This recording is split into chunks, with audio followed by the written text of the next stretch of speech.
sasabihin ko sa inyo.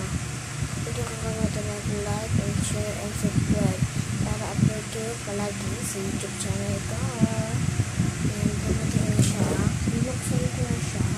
Tara na ba? Try natin. Ito na ba? Dito. Yan. Ito natin. Siguro lupot ito guys.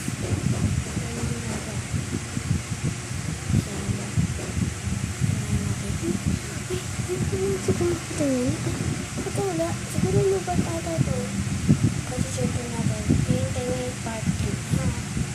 Hintayin na yung part 3 guys. Hindi ko na ang judge. Hindi pa kasi ito dyan. Hindi ko pa sinadge. Hintayin na lang part 3. At kung nakakalimutan mag-subscribe and like and share, ma-upload kayo para sa YouTube channel ko. Bye bye!